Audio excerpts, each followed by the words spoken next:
కార్తీక మహాపురాణం 4వ రోజు పారాయణము. సప్తమాధ్యాయము. ఓ జనక రాజేంద్ర, కల్మషమైన కార్తీక మహత్యంలో పుష్పార్చన దీపా విధానాలను చెబుతాను విను అని మహర్షి చెప్తాడు. పుష్పారాచన, ఫలదాన, దీప విధి విశేషాలు చెప్తాము వినండి. ఈ కార్తీక మాసంలో కమలనాభుడైన శ్రీహరిని కమలాలచే పూజించడం వలన కమలా సన్నిధి అయిన లక్ష్మీదేవి ఆ భక్తుల యందు స్థిర నివాసం ఏర్పరచుకుంటుంది. తులసి దళాలతో కానీ, జాజి పువ్వులతో కానీ, మారేడు దళముతో కానీ పూజించేవారు తిరిగి ఈ భూమిపై జన్మించరు. ఎవరైతే ఈ కార్తీక మాసంలో భక్తియుక్తులైన పండ్లను దానం చేస్తారో వారి పాపాలు సూర్యోదయానికి చీకట్ల వలె చెదిరిపోతాయి. ఉసిరి చెట్టు కింద విష్ణువును ఉసిరికాయతో పూజించే వారిని త్రేజి చూడడానికి యముడు కూడా శక్తి చాలడు. కార్తీక మాసంలో ఎవరైతే సాలగ్రామాన్ని తులసి దళాలతో పూజిస్తారో వారికి మించిన ధన్యులెవరూ ఉండరు. బ్రాహ్మణ సమ్మేతులైన ఉసిరి చెట్టు ఉన్న తోటలో వనభోజనము చేసేవారి మహాపాతకాల సైతము మట్టి గలిసిపోతాయి. బ్రాహ్మణ సమ్మేతులైన ఉసిరి చెట్టు కింద సాలగ్రామ పూజ చేసేవారు వైకుంఠాన్ని పొంది విష్ణువలే ఆనందిస్తారు. ఎవరైతే కార్తీక మాసములో విష్ణు ఆలయములో మామిడాకుల తోరణం కడతారో వాళ్ళు పరమపదాన్ని పొందుతారు. పువ్వులతో కానీ, అరటి స్తంభాలతో కానీ మండపము కట్టిన వారు వైకుంఠములో విష్ణు సామ్యత్యాన్ని పొందుతారు. ఒక్కసారైనా శ్రీహరికి సాష్టాంగ దండ ప్రణామము చేసిన వాళ్ళు అశ్వమేధ పుణ్యవంతులవుతారు. విష్ణువుకెదురుగా జప, హోమ, దేవతార్చనలు చేసేవాళ్ళు పితృలతో సహా వైకుంఠానికి వెళ్ళి సుఖిస్తారు. స్నానం చేసి తడిబట్టలతో ఉన్నవారికి పొడిబట్టను దానము చేసిన వాడు 10,000 అశ్వమేధాల ఫలాన్ని పొందుతాడు. ఆలయ శిఖరంపై ధ్వజారోహణమును పొందుతాడు. ఆలయ శిఖరముపై ధ్వజారోహణం చేసిన వారి పాపాలు గాలికి పుష్పము వలె, పరాగము వలె ఎగిరిపోతాయి. నల్లని లేదా తెల్లని అవిస పూలతో హరిపూజను చేసిన వారి 10,000 యజ్ఞాల ఫలితమును ప్రాప్తిస్తుంది. కార్తీక మాసముందు ఏ స్త్రీ అయితే బృందావన గోమయంలో అలికి పంచరంగులతోనూ శంకు, పద్మ, స్వస్తిగాది రంగ వల్లులను తీరుస్తుందో ఆమె విష్ణువు ప్రియురాలు అవుతుంది. విష్ణు సన్నిధిలో నందదీపాన్ని అర్పించడం వలన కలిగే పుణ్యాన్ని 1000 నోళ్ల ఆదిశేషుడైనా పొగడలేడు. ఈ కార్తీక మాసంలో శివుడు జిల్లేడు పూలతో పూజించిన వాడు దీర్ఘవై అత్యాస మోక్షాన్ని పొందుతాడు. విష్ణాలయంలో మండపాన్ని అలంకరించిన వారు హరిమందిరంలో చిరస్థాయిగా ఉంటారు. హరిని మల్లె పువ్వులతో పూజించిన వారి పాపాలు సర్వనాశనమైపోతాయి. తులసీ గంధముతో సాలగ్రామ పూజ చేసిన వారు వైకుంఠాన్ని పొందుతారు. విష్ణు సన్నిధితో నాట్యము చేసిన వారి యొక్క పూర్వసంచిత పాపాలన్నీ నాశనమైపోతాయి. భక్తియుక్తులై అన్నదానము చేసేవారి పాపాలు గాలికి మంచు తునకల్లా ఎగిరిపోతాయి. ప్రత్యేకించి కార్తీక మాసములో నువ్వుల దానము, మహానదీ స్నానము, బ్రహ్మవర్త భోజనము, అన్నదానము ఈ 4 ఆచరించడం ధర్మముగా చెప్తారు. స్థానదానాలను ఆచరించడం లోభి అయి యథాశక్తిగా చేయని వారు 100 జన్మలు కుక్కలుగా పుట్టి 100 పుట్టుకల సునక ఏనిని జన్మిస్తారు. కార్తీక మాసంలో శ్రీహరిని కదంబ పుష్పాలతో పూజించిన వారు సూర్యమండలాన్ని భేదించుకొని స్వర్గానికి వెళుతారు. పద్మాలతో పూజించిన వారు చిరకాలము సూర్యమండములోనే నివసిస్తారు. ఓ జనక మహారాజా, కార్తీక మాసంలో ఎవరైతే అవిసె పువ్వుల మాలికలతో శ్రీహరిని పూజిస్తారో వారు స్వర్గధికులవుతారు. మూల్యము తులసి దళాలతో విష్ణువును పూజిస్తే వనితులు వైకుంఠాన్ని పొందుతారు. ఇంకొక సూక్ష్మాన్ని చెబుతాను విను, ఆసక్తులైన వాళ్ళు. కార్తీక మాసంలో ఆదివారం నాడు లేదా శుక్ల పాడ్యమి నాడు కానీ, పౌర్ణమి నాడు కానీ, అమావాస్య నాడు కానీ సంకల్పరహితంగా ప్రాతస్నానం ఆచరించడం వలన కూడా ఈ మాసమంతా స్నానము చేసిన పుణ్యం లభిస్తుంది.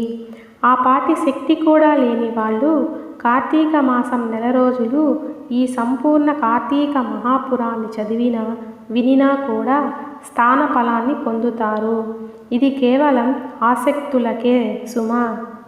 మహర్షి, కార్తీక మాసములో ఇతరులు వెలిగించిన దీపాలను చూసి ఆనందించే వారి పాపాలు నశించిపోతాయి. కార్తీక మాసము విష్ణు పూజార్థమై సహకరించేవారు స్వర్గానికి పొందుతారు. తాము స్వయంగా సంకల్పపూర్వకంగా విష్ణువును పూజించే వాళ్ళు అవ్యయ పదాన్ని పొందుతారు. కార్తీక మాసము సాయంకాలములో దేవాలయంలో శివ స్తోత్రాలను పఠించేవారు కొంతకాలము స్వర్గములో ఉండి అనంతరం ధ్రువలోకాన్ని పొందుతారు.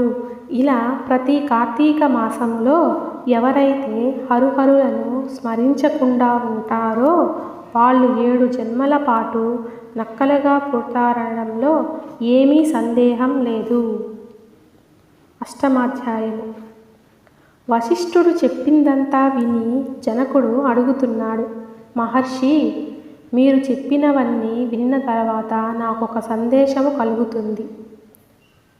మహాపాపాలను చేసిన దుర్జనులు వేదత్రయకాలకైన ప్రాయశ్చిత్తాలను చేసుకొనినా పరిశుద్ధులు కారు అని సమస్త ధర్మశాస్త్రాలలోనూ ఘోషిస్తుండగా కేవలం కార్తీక వ్రతమాచర ధర్మాల చేతనే సమస్త పాపాలు హరించుకుపోయి వైకుంఠాన్ని పొందుతారని చెప్పడంలో మర్మమేమిటి? ఇది ఎలా సంభవం? అత్యంత స్వల్పమైన పుణ్య మాత్రము చేతనే గొప్ప గొప్ప పాపాలు ఎలా నశిస్తాయి? గండ్రగొడ్డలితో కూడా కూలనేయ సాధ్యము కాని మహాపర్వతాన్ని కేవలం కొనవేలి కోటితో కూల్చడము సాధ్యమవుతుందా? అగ్నిదగ్ధమవుతున్న ఇంటిలో ఉన్నవాడు ఆ మంట మీద పురుషుడు నీళ్లు జల్లినంత మాత్రాన అగ్ని ప్రమాదము తొలగుతుందా? ఏ మహానది ప్రవాహములోనూ కొట్టుకొని పోయే వారిని ఓ పాటి గడ్డి పరిక గట్టుకు చేర్చగలుగుతుందా? తనకు తానే కొండ చర్యల్లోనే ఏ లతాసూత్రాన్ని పట్టుకున్నంత మాత్రాన చేతనే నదీ పాతక వేగాన్నించి రక్షింపబడతాడా? వశిష్ఠ, ఈ విధమైన దుత్యాంతాల రీత్యా మహాపాపులైన వాళ్ళు సహితము అతి స్వల్ప కారణమైన కార్తీక వ్రతాచరణ వలన పాపిరహితులు పుణ్యాత్ములు ఎలా అవుతారు? వీటికి సమాధానమేంటి? జనకుడి ప్రశ్నకు జ్ఞానహస్తమును చేస్తూ ఇలా చెప్పసాగాడు వశిష్ఠుడు. జనకుని ప్రశ్నలకు వశిష్ఠుని జవాబు. మంచి విమర్శే చేశావు మహారాజా, చెబుతాను విను. ధర్మాన్ని సూక్ష్మముగా చింతించాలే గాని స్థూల రూపాన్ని మాత్రమే ఆలోచించకూడదు. అది కాక వేదశాస్త్ర పురాణాలన్నీ కూడా అనేక ధర్మ సూక్ష్మాలను మనకు అందిస్తున్నాయి. ఆయా ధర్మ సూత్రాల వలన కొన్ని పర్యాయాలలో గొప్ప గొప్ప పుణ్యాలు స్వల్పమైనవిగాను, స్వల్ప పుణ్యాలు గొప్పవిగాను పరిగణిస్తూ ఉంటాయి. ధర్మాలన్నీ ఘనతంత్రములో కూడుకొని స్వల్ప నప్పలను సిద్ధింపజేయబడుతున్నాయి. మూల పవిత్రమైన మహామాయ కారణంగా సత్వర జస్తమస్సులనే 3 గుణాలు కూడా ఏర్పడతాయి. వీటిలో సద్గుణ ప్రధానమైనది. ధర్మ సూక్ష్మాలు, కర్మకాండ, తపస్సు, ప్రాయశ్చిత్తాలని కూడా రజోగుణం వలన ఏర్పడతాయి. తర్కము దైవేతర చింతనంలో సాగించే దైవీయ కృత్యాలు ఆచరించే దాన ధర్మాలు. ఇవన్నీ కూడా ధర్మము యొక్క స్వల్ప రూపాలు. ఇవి తామోగుణము వలన ఏర్పడుతాయి. వీటిలో సత్వగుణ ప్రధానముగా ఆచరించే ధర్మాలు స్వల్పముగాతో చిన్నప్పటికీ దేశకాల యోగ్యతల వలన విశేష ఫలాలు ఇస్తాయి. దేశము అంటే పుణ్యక్షేత్రం, కాలము అంటే పుణ్యకాలము, యోగ్యత అంటే పాత్రత, బ్రహ్మజ్ఞత అంటే బ్రహ్మజ్ఞత కలవాళ్ళు. ఈ మూడింటిని చింతించకుండా చేసే సర్వధర్మాలు తపాసాలు వలన పాపాలు నశించవు. కాబట్టి దేశకాల యోగ్యతలను విచారించి చేసేవే సత్యధర్మాలు. వీటిలో కొన్ని సమకూడి కొన్ని సమకూడక జరిపేవే రజోగుణ ధర్మాలని వేరే చెప్పనవసరం లేదు కదా. జనకరాజా, అన్నిటికీ కర్మమే మూలము. ఎవరి కర్మను బట్టి వాళ్ళు ఫలితాలుంటాయి. అయినప్పటికీ మనకి జ్ఞానము అనేది ఉన్నందువలన ఆచరించే ధర్మాలను పైగా మూడింటితో పోల్చుకొని ప్రయత్నపూర్వకముగానైనా ఆచరించాలి. ఈ విధముగా మూడు కలిసి వచ్చినట్టు ఆచరించిన ధర్మము అక్షయ ఫలాన్నిస్తుంది. రాజా, పర్వత మంత్ర ఎత్తు కట్టెలను పేర్చి వాటి మధ్య గురివింత గింజంత అగ్నికణాన్ని ఉంచితే అగ్నికణము ఈ కట్టెనెలా కాల్చివేయగలుగుతుందో, సువిశాలమైన నట్టింట పెట్టిన నలుసంత దీపము ఇంటి చీకట్లనెలా తొలగిస్తుందో, గుండెకెడు ములికి నీళ్లను ఒక్క ఇడుపగింజ ఎలా శుభ్రపరుస్తుందో, అదేవిధంగా తెలిసి గాని తెలియక గాని పుణ్యకాలములో పుణ్యక్షేత్రములో పుణ్యమూర్తుల వలన ఆచరించే ధర్మము అనంత పాపాలను దగ్నం చేసి మోక్షానికి మార్గాన్ని వేస్తుంది.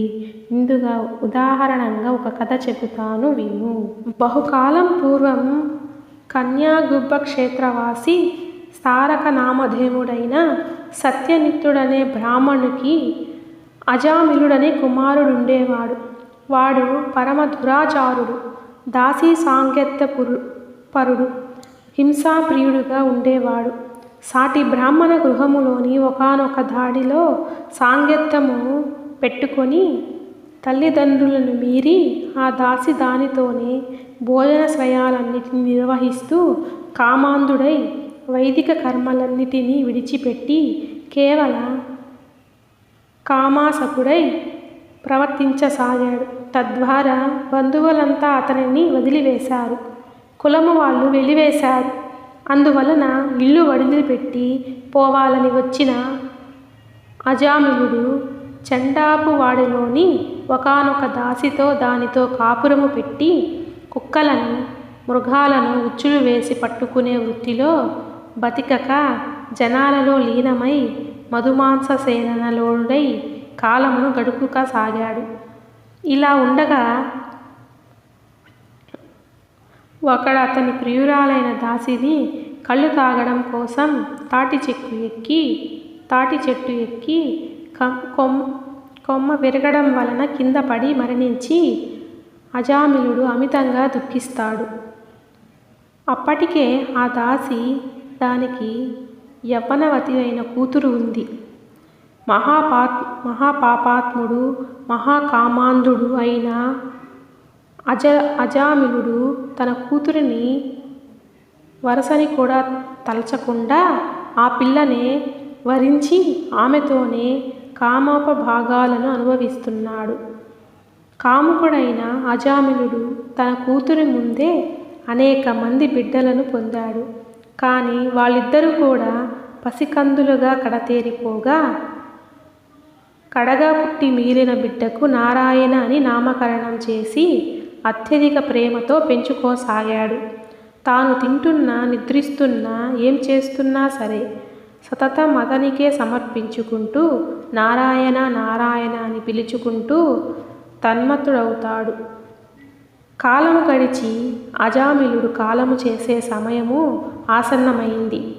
అతడిలోని జీవుడు తీసుకొని పోయేందుకుగాను ఎర్రని గడ్డములు మీసములు కలిగి చేత దండపాశాలను ధరించిన భయంకర రూపులైన యమదూతలు వచ్చారు. వారికి చూస్తూనే గడగడలాడిపోయిన అజామిళుడు, నా ప్రాణవాసన వేళన కూడా పృథ్వవాత్సల్యాన్ని విరమించుకోలేక ఎక్కడో దూరముగా స్నేహితులతో ఆటలను ముగిస్తున్న కుమారుని కోసమే నారాయణ, ఓ నారాయణ, తండ్రి నారాయణ అని పలుమార్లు పిలవసాగాడు. ఆ పిలుపు అతడి కొడుకుకి వినపడలేదు. అతను రానూలేదు. కానీ చేరువకు వచ్చిన యమదూతలు నారాయణ నామస్మరణము విని వెనుకకు జంకారు. అదే సమయంలో అక్కడ ఆవిష్కృతులైన విష్ణుదూతలు, ఓ యమదూతలారా, అడ్డు తొలగండి, ఇతడు మాచే తీసుకొని పోబడదగినవాడు, మీరు తీసుకొని వెళ్ళదగినవాడు కాదు అని హెచ్చరిస్తారు.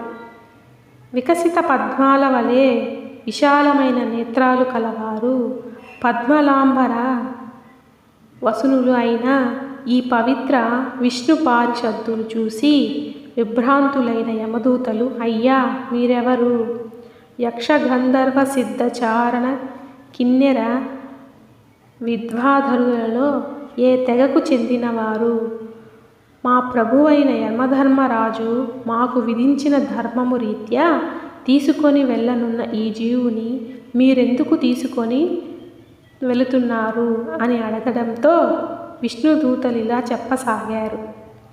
ఏవం శ్రీ స్కాందపురాణకర కార్తీక మహత్యే సప్తమ అష్టమ అధ్యాయ మహామాధ్యములు. 4వ రోజు పారాయణము సమాప్తము. 4వ రోజు నిషిద్ధము వంకాయ ఉసిరి, దానములు, నూనె పెసరపప్పు, పూజించాల్సిన దైవము విఘ్నేశ్వరుడు, జపించాల్సిన మంత్రం ఓం గం గణపతయే స్వాహ, ఫలితము సద్బుద్ధి కార్యసిద్ధి.